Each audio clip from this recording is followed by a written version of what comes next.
وَأَقِيمُوا الصَّلَاةَ وَآتُوا الزَّكَاةَ وَأَطِیعُوا الرَّسُولَ لَعَلَّکُمْ تُرْحَمُونَ۔ یہ بہت بڑے عظیم الشان 3 کام بتائے۔ خلافت کے بعد کیا کرنا ہے آپ کو؟ خلافت کے بعد آپ کی ذمہ داریاں کیا ہیں؟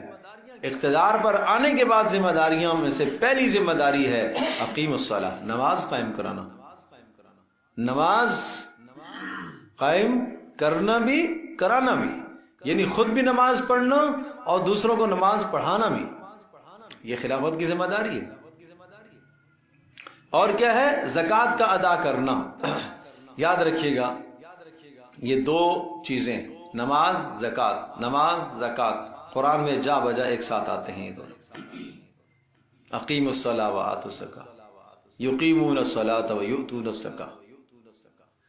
بس ہم تو سادہ سا ترجمہ کر کے گزر جاتے ہیں، نماز قائم کرو زکوٰۃ ادا کرو، زکوٰۃ نماز قائم کرتے ہیں زکوٰۃ ادا کرتے ہیں۔ میرے عزیز صرف اتنی سی بات نہیں، اس کے پیچھے معنوں کا ایک سمندر ہے پیچھے۔ میں آپ کو اس طرح سے سمجھاؤں گا کہ یہ 2 عبادات کتنی اہم ہیں، کیوں، اور ان کا جا بجا حکم کیوں ہوتا ہے، اور خلافت کے بعد سب سے پہلے کام اقامت صلاۃ اور زکوٰۃ کی پابندی یہ کیوں ہے۔ اب ذہن نشین فرمائیں، تصور یہ کرو کہ ایک شخص بیمار، اور وہ بیمار اس طرح کا ہو کہ آخری لمحات میں پہنچ چکا ہو، ڈاکٹروں نے لا علاج قرار دیا، اس کو لا علاج قرار دیا، اب موت ہی موت ہے، کوئی دوا ثابت نہیں ہوئی۔ تو اب ہم کیا کریں؟ ایک ہسپتال کسی نے بتایا، پہلا کام تھا اس ہسپتال میں داخل ہونا، ٹھیک ہے۔ دوسرا کام تھا وہاں جا کے 2 دوائیاں استعمال کرنا، داخل بھی ہو گیا، 2 دوائیاں بھی استعمال کر لی، تو اس کے بعد اسے شفا مل گئی۔ تو اس ہسپتال کا بھی چرچا ہو جائے گا، ڈاکٹر اور حکیم کا بھی چرچا ہو جائے گا، سب کہیں گے واہ جی واہ ماشاءاللہ، جو آدمی مرنے کے قریب تھا وہ کیا ہو گیا؟ کھڑا ہو گیا، درست ہو گیا۔ بالکل اسی طرح سے انسان کی مثال یہ سمجھی، یہ سر سے لے کر پیر تک، جب ایمان اس کے اندر نہیں ہے یہ سب سر سے لے کر پیر تک یہ بیمار ہے، اور اتنا شدید ترین بیمار ہے یہ روحانی بیمار، اتنا بیمار ہے جیسے کینسر کا مریض ہے، سر سے لے کر پیر تک اس کے اندر مرض پھیلا ہوا ہے، کینسر نے جڑیں پکڑی ہوئی ہیں۔ اسی طرح سے یہ آدمی روحانی اتنا مریض ہے، اس کا دماغ بھی بیمار، کیوں؟ غلط سوچ رہا ہے، دماغ میں کفر ہے تو دماغ کیا ہوا؟ بیمار۔ آنکھ غلط دیکھ رہی ہے، بیمار۔ کان غلط سن رہا ہے، کان بیمار ہے۔ زبان غلط بول رہی ہے، بیمار ہے۔ ہاتھ پاؤں غلط اور گناہ کر رہے ہیں تو ہاتھ پاؤں بھی کیا ہے؟ بیمار ہے۔ گویا کہ سارے کے سارے اعضاء اس کے بیمار پڑے ہوئے ہیں۔ اب اس کو کیا کرنا ہے؟ اسپتال میں داخل ہونا۔ پہلا کام اسلام کے اندر داخل ہونا ہے۔ یہ اسلام کے اندر داخلہ، یہ سمجھ لیں کہ اسپتال میں آ گیا، اسلام کی چھتری میں آ گیا۔ اب 2 دوائیں ہیں اس کے لیے، 2 دوائیں، نماز اور زکوٰۃ۔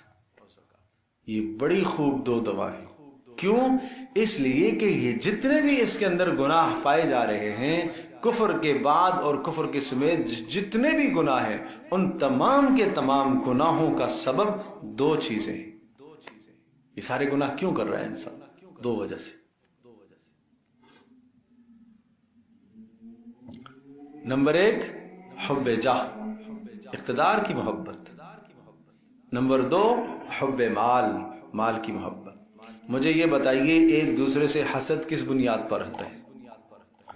جاہ ہے نا، جاہ کا مطلب کیا ہے؟ اپنے آپ کو دوسرے سے افضل سمجھنا، بڑا سمجھنے کی اندر طمع، جو ہرس لگی ہوئی ہے، اس کو کیوں یہ مال ملا ہے مجھے کیوں نہیں ملا، یہ حسد پیدا ہوا، یہ حب جاہ ہے۔ وہ کیوں بڑا بن گیا ہے معاشرے میں، اس کا نام کیوں ہے، میرا کیوں نہیں ہے، یہ کیا ہے؟ حب جاہ، اقتدار، اپنے آپ کو سب سے نرالا لگنا، سب سے میرا گھر سب سے اچھا ہونا چاہیے، میری گاڑی سب سے اچھی ہونی چاہیے، میرے کپڑے سب سے اچھی ہونی چاہیے، میرے سواری سب سے، یہ کیا چیز ہے؟ یہ حب جاہ ہے۔ تو اس جاہ کو حاصل کرنے کے لیے جائز ناجائز سارے راستے اختیار کرتا ہے. دیکھو ہر آدمی اچھا کھانا منع نہیں، اچھا پینا منع نہیں، اچھا پہننا منع نہیں، لیکن جب یہ اچھا تقابل کی بات آ جاتی ہے تو اب یہ منع ہے. اب اسلام روکتا ہے، تقابل نہیں. اسلام تقابل نہیں کرواتا. آپ کو اللہ نے اچھے سے اچھا دیے ٹھیک ہے، نہیں آپ تقابل نہ کرے کہ مجھے اس سے اچھا ہونا ہے، نہیں تقابل نہ. جب یہ تقابل کی بات آئے گی تو یہ حب جاہ کہلائے گا. اور پھر اس کے لیے جب حلال اور حرام کی تمیز کیے بغیر مال حاصل کرے گا تو یہ حب مال ہے. اور آپ جانتے ہو رسول اللہ صلی اللہ تعالی وسلم نے فرمایا کہ یوں سمجھو دو بھوکے بھیڑیے بکریوں کے ریوڑ میں چھوڑ دیے جائیں تو وہ اتنی تباہی نہیں مچاتے بکریوں کے ریوڑ میں جتنا کہ اقتدار یعنی حب جاہ اور مال کی محبت انسان کے ایمان میں فساد بچاتے ہیں. بات سمجھے بھائی؟ بھیڑیے کی خوبی ہے، برائی ہے اس کی گندی خصلت ہے چیر پھاڑنا، یہ